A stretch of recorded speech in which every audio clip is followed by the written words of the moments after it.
Welcome to Alaska Weather, a production of Alaska Public Media and the National Weather Service, Alaska Region. Produced and broadcast daily from the studios of KAKM, Alaska Weather provides complete forecasts, public, marine, and aviation for all of Alaska. Alaska Weather is made possible by the following sponsors. Find a living in fisheries. The UAS Fisheries Technology Program offers online study from anywhere in Alaska, plus labs and workshops in many Alaska towns.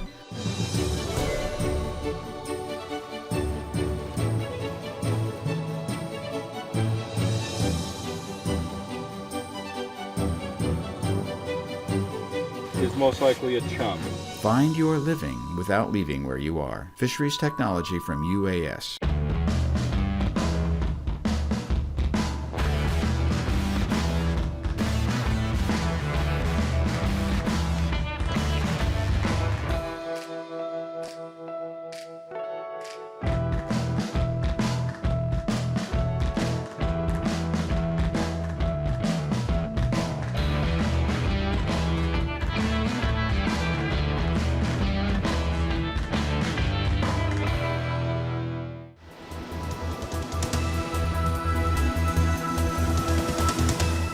The National Weather Service.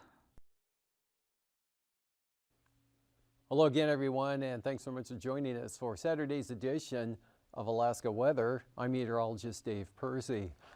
And first up, fire danger, quite an increase here over what was seen Sunday and Monday with some pretty extensive areas of extreme fire danger, although just a narrow line here across the northern upper Yukon Valley into the northern Koyukuk, and then an expanded area high fire danger, mostly to the south there, across the north central interior, back out to the west, a little bit here over the, see that'd be roughly the northern Kuskokwim Valley or so, back up toward Toledo, and then that band of high fire danger across the Copper River Basin, right about in that area there. And moving on to the satellite imagery for today, it was really mostly cloudy day here along the southeast coast. Did get more sunshine down over the southern areas. Temperatures responded by rising into the mid-70s there at mid-afternoon. Some locations, basically mostly clear skies along the, well, from the western North Gulf Coast in toward Kodiak Island on out and across Bristol Bay. Couple of systems, one dropping southeastward, really kicked the winds up along the Arctic coast here, especially from about Cape Lisburne on up toward Barrow. But this mostly just a big cloud shield and only a few sprinkles in that throughout the day today. And then another system down here bringing some rain, fog, and gusty winds also to the Alaska Peninsula, and clouds back across the eastern Aleutians, and areas of low clouds and fog, mostly IFR conditions with this weak disturbance there. Looks like it's just south of Adak.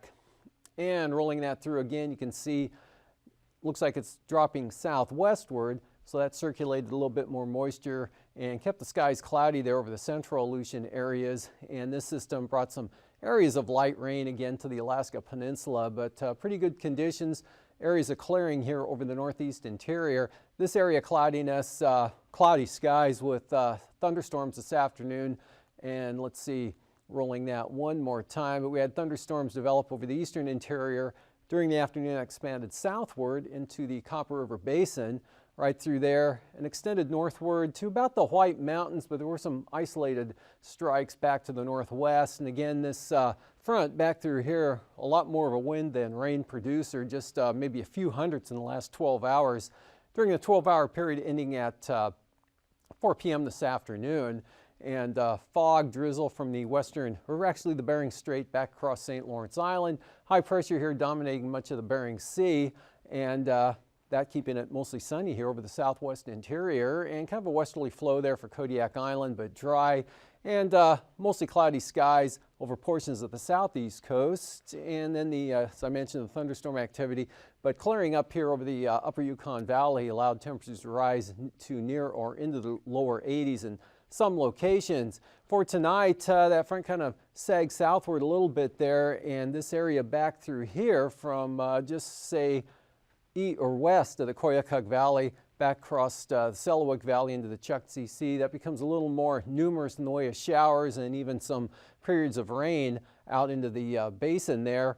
And a little bit of moisture possible, kind of a trailing weak trough swinging eastward there. Could catch the central Arctic coast with some light rain or drizzle. Today, winds on the central and western Arctic coast were gusting 30 to 40 miles per hour out of the southwest here.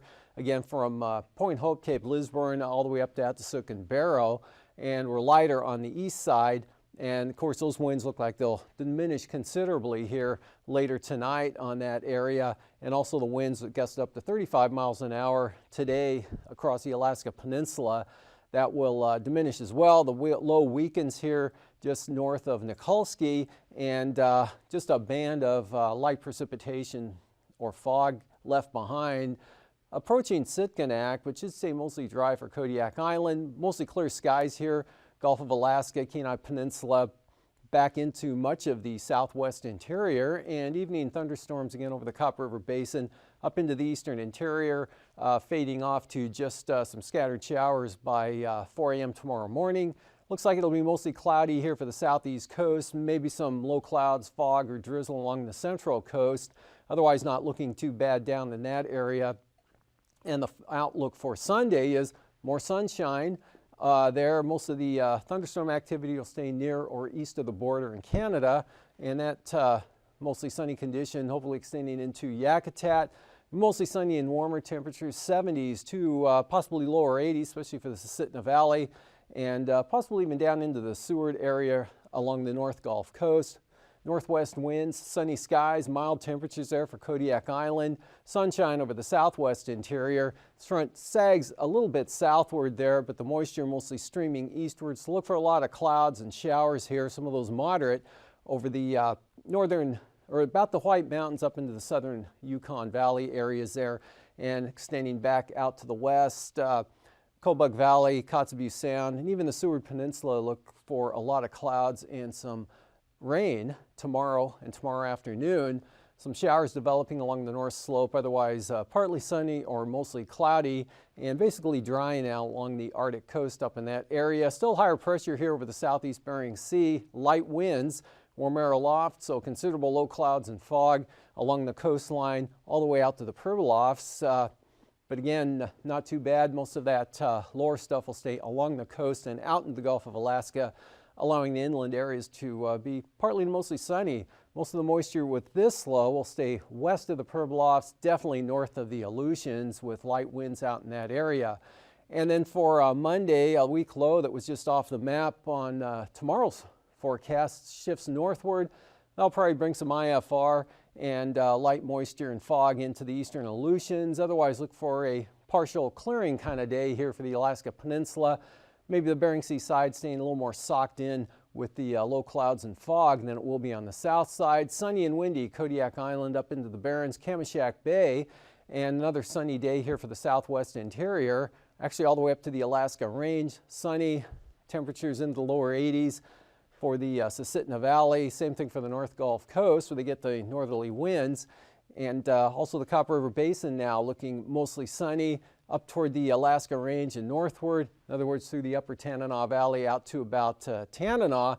Look for numerous showers, and some of the taller clouds could develop into an isolated thunderstorm or two. So could be some embedded thunderstorms in that band of moisture, a little bit of a break to the north.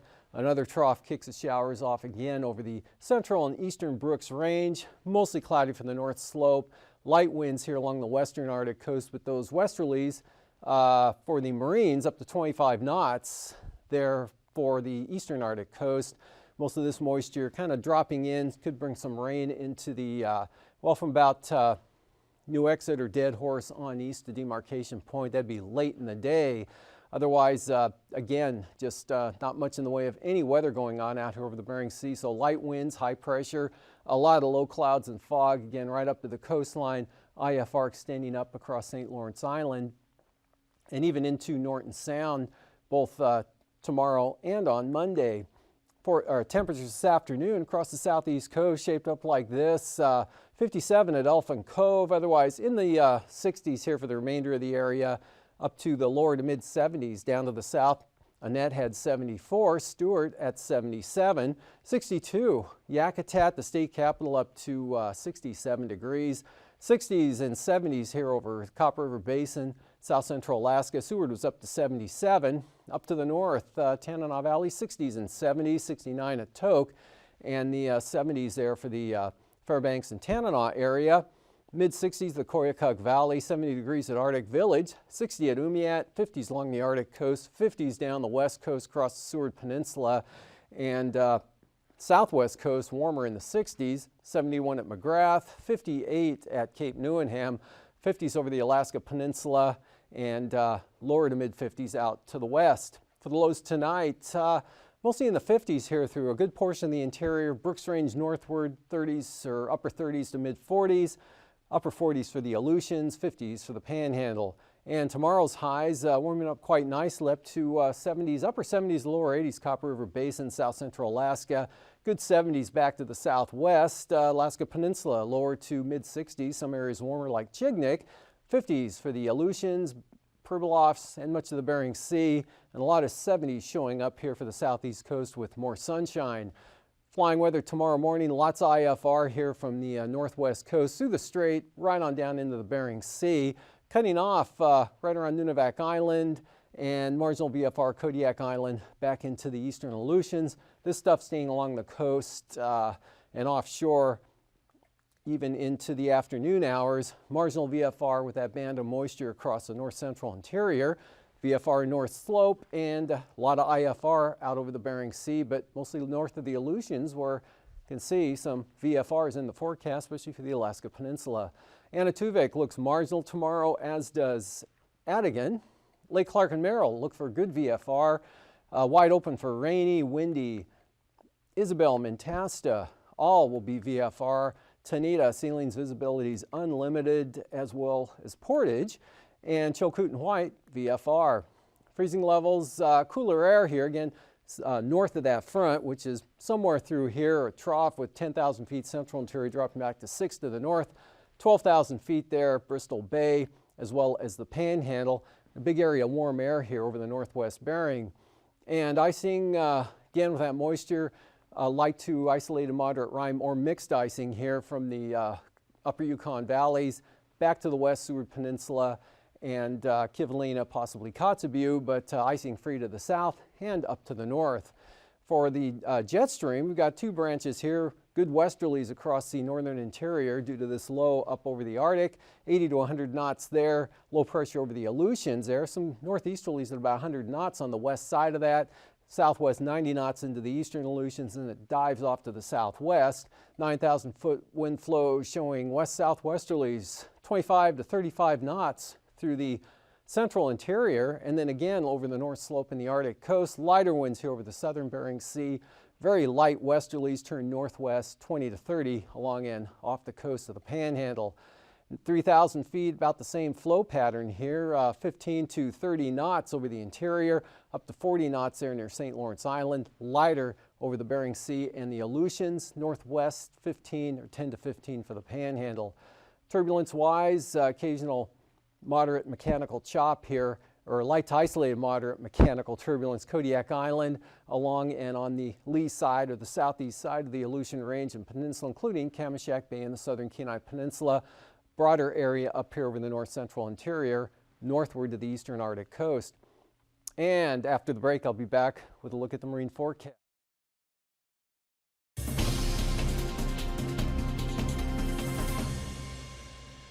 Hello everyone and welcome to another edition of Alaska Weather Facts. I'm Jim Peranto. In Alaska, terrain can vary greatly depending on where you're at. From mountainous terrain to low-lying valleys and channeled waterways, Alaska has some of the most extreme terrain features in the world. This has a direct influence on the wind patterns. Today in studio I have Eric Stevens, who is the Science and Operations Officer at the Fairbanks Forecast Office, and he's going to explain to us the detail of terrain-influenced winds. Welcome back, Eric. Glad to be here, Jim. What is meant by terrain-influenced winds? Well, wind blows because of pressure patterns, and you have broad-scale pressure patterns like high pressure, which should make winds blow in a clockwise direction. Low pressure, which makes winds blow in a counterclockwise pressure. You have a couple of H's and L's on a map, so you ought to know what the winds are. But it turns out that that broad scale pattern will be modified by local terrain. Mountains get in the way. They interrupt this idealized flow around high and low pressure. And the result is that you can have very different winds at specific locations, even though those locations might not be that far apart. Well, we have a lot of mountains up here in Alaska, more than you can even count, I think. And with that, you must have a lot of terrain-influenced winds in these mountainous regions. Right. I think there's more terrain-influenced wind in Alaska than not terrain-influenced wind. And this has all kinds of implications in Alaska. Mariners know this. In southeast Alaska, wind tends to blow up and down the channels, not necessarily according to high and low pressure systems in that idealized sense. Alaska Fire Service knows how during the day, even though the pressure pattern on a broad scale is kind of quiet, that winds will tend to blow up valley, up hillside during the afternoon, and then gently come down valley, down hillside in the evenings and overnight. And that's important for them to fight fires. They need to account for that.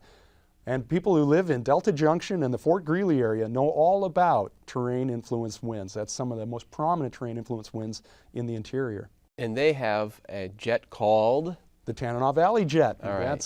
That's a homemade name that we came up with at the Weather Service because we had to deal with this phenomenon so often that it just got a name so we could know what we're talking about more quickly. So what is the Tanana Valley Jet? Tanana Valley Jet comes up many times in winter, sometimes in the summertime. It's more common in the winter when there's high pressure in northwestern Canada, say centered over the Yukon Territory, and a low pressure system churning away out there in the Bering Sea. So that's your broad scale weather pattern. But because of the Alaska Range and because of the Yukon-Tanana uplands there and the Tanana River cutting right between those two, when you have high pressure in Canada like that, especially in the winter, if it's Arctic air, cold high pressure, instead of having the wind flow, we should think, from south to north because you have high pressure there and low pressure out west, you should have a south wind. Well, instead, the mountains interfere with that broad idealized flow, with the result being that the air pretty much blows straight from high pressure to low pressure, straight down that Tanana Valley along the river. So Delta Junction, I mean, they're pretty windy all the time. It seems like that for me. I mean, when I'm looking at Delta Junction, I mean, it seems like they've always got some sort of wind there, and they get this Tanana Valley Jet. Mm-hmm. Do they also get a Chinook wind? Because that's another wind that we get up here in Alaska. Very familiar with that here in Anchorage. Do they get a Chinook wind as well in Delta Junction? In Delta, sometimes it can seem like if it's not windy out of one direction, it's windy out of the other one. Tanana Valley Jet is an east-southeast wind going down the river valley. Tends to be a colder wind. But another prominent wind there is that Chinook wind, which instead of going down the Tanana River, comes from the south, out of Isabel Pass in the Alaska Range. A totally different kind of mechanism. To get that Isabel Pass Chinook wind going, the ingredients you need there is a strong jet stream flow. The jet stream, that high altitude river of speedy air coming up from the south, maybe call it the Pineapple Express if it's coming all the way from those lower latitudes around Hawaii, shooting milder air straight north into the Alaska Range. Well, when that air hits the Alaska Range, the jet stream spraying in there, it's like a wall of terrain, the Alaska Range, but there's a couple of notches in the wall, including Isabel Pass. And the DOT put the highway through there because it was a nice convenient low spot. Well, Mother Nature can see that gap too, and so the wind gets concentrated through Isabel Pass, sprays through there, goes by Donnelly Dome, through Fort Greely and into Delta Junction there. That's the Chinook. And that's Chinook is a warm wind. Mm-hmm. So it warms temperatures up too as well in Delta Junction, right? That's an important difference between the Chinook wind and that Tanana Valley Jet. The Tanana Valley Jet tends to be a colder wind. In the wintertime, the Chinook can bring temperatures even above freezing up here in interior Alaska, which can be shocking. Even in January, if a good Chinook turns on, it can be above freezing. What's really interesting is when those two wind regimes are almost of equal prominence and they can kind of fight. And in Delta Junction, you can have the Tanana Valley Jet being prominent with that east-southeast wind down the river valley, colder wind, temperatures might be 0 and windy or 10 above, kind of on the cold side.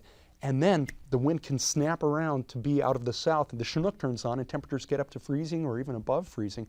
But then a couple of hours later, maybe the Tanana Valley Jet turns on again.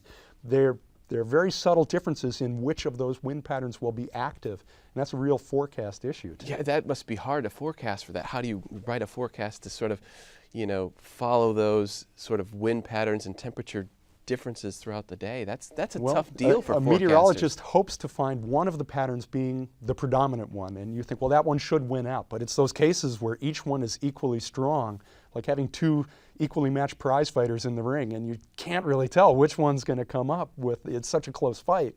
That is a tough one. It's safe to say it'll be windy. Yes, very windy. You're in Fairbanks. That's where the forecast office is. Delta Junction, to the east. Is there differences there when these kind of wind patterns are going on, or is Fairbanks experiencing that Tanana Valley jet or the Chinook wind? What's going on with the two cities? That's a very reasonable question, because Tanana Valley jet, well, Fairbanks is near the Tanana River. Fairbanks is north of the Alaska Range. Chinooks, Tanana Valley jets should affect Fairbanks as well. And Fairbanks can get windy, but it's not like Delta. We find that even though they are on the broad scale at first glance similar, that Delta is closer to the Alaska Range, it's closer to the opening of the mouth of the Tanana River there, and they're more exposed to those winds. You learn this the hard way by having to forecast it and see what happens. And the fact is that even though by Alaska standards, Fairbanks and Delta are pretty close to each other, about 100 miles apart. In Alaska, that's not much. Both interior, got some mountains around there. You'd think they'd be similar. But Fairbanks in the wintertime especially, turns out hardly ever very windy. Fairbanks is trapped under that temperature inversion, very quiet air, where Delta, it's not windy every day in Delta, but they're windy many days in the wintertime.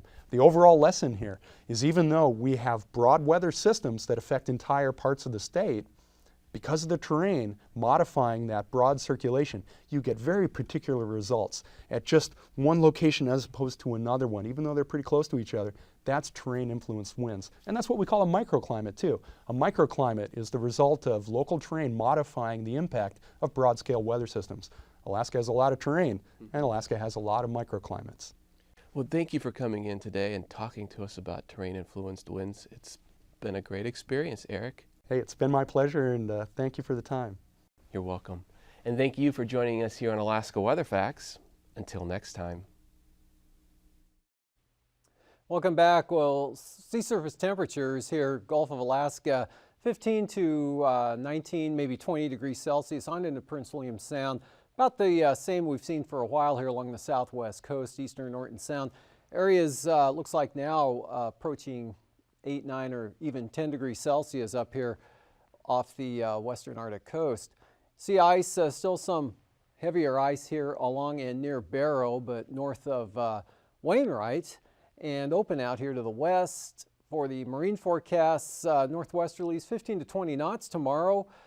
Strongest down on the south coast, and northwest 10 to 15 over the inside waters. Lynn Canal more northerly.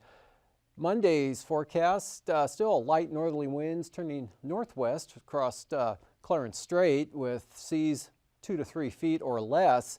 Northwest 15 now on the south coast, and even lighter up on the north side there with 4 to 5 foot seas. Prince William Sound variable to northwest, only 10 knots tomorrow, variable to southwest or northern Cook Inlet. More westerly as you head south here, Kamishak Bay, west 20 to 25, seas 5 feet, southwest 20, Shelikof Strait.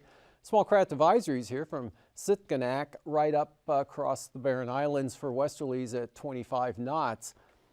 And then for Monday, we've got gales out for the Barren Islands, 35 knots right out of the west, seas at about 10 feet. Some brisk westerlies also for Kamishak Bay at 30 knots, 10 to 15 knot westerlies there for Cook Inlet, become northwest over Prince William Sound and the North Gulf Coast.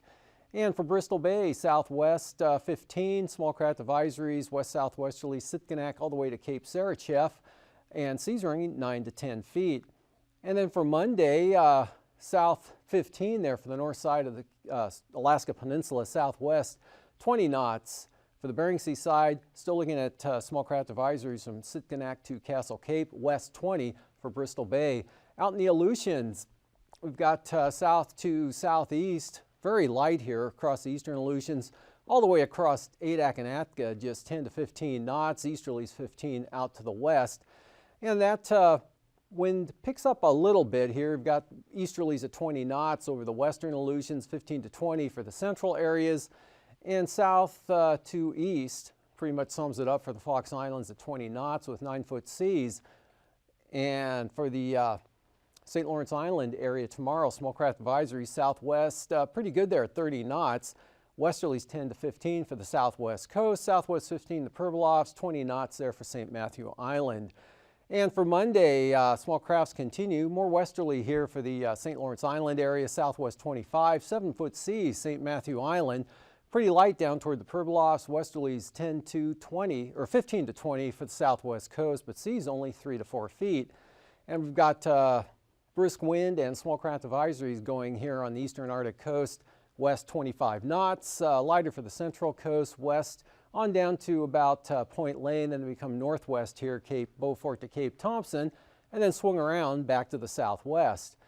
And then for Monday, pretty light north to northwest here for the west side, picking up to about 20 knots there north of Point Lay. And small craft advisories, brisk wind advisories continue for the eastern Beaufort Sea coast. And for tonight, looking for moisture to be on the increase in the form of rainfall or showers here over the northwest interior, all the way back out across Kotzebue Sound. And a little bit of moisture possible on the Arctic coast there. Otherwise, pretty fair. Evening thunderstorms gradually diminishing to just a few showers late tonight. Mostly clear skies here, south central Alaska. Still kind of cloudy, IFR, a little bit of light rain, fog, and drizzle for the Alaska Peninsula. Mostly cloudy for the Panhandle, maybe some drizzle along the coast. And then looks for more sun here for the Panhandle tomorrow. A lot of 70s by tomorrow afternoon. Sunny, warm temperatures here, south central Alaska, Kodiak Island, even into the Kuskokwim Valley, and right out to southern Norton Sound. And then for Monday, this band of moisture, a little narrower, but still some moderate showers, sunny and hot. These forecasts are to be used for planning purposes only. Call 1-800-WX-BRIEF for a formal pre-flight briefing. Always file a flight plan before you go flying. The U.S. Coast Guard Auxiliary urges you to leave a float plan with a friend or the harbor master before you go boating. Alaska Weather is made possible by the following sponsors.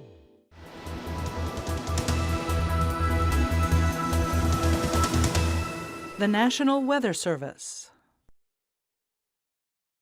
From her rich and fertile valleys to the shores of her icy seas, from her fields and farms and shellfish beds and her many nurseries, for the finest of her flavor, for the freshest by far, choose the things Alaskans bring to the market where you are. Products that we're proud to call our own, and it's all Alaska grown.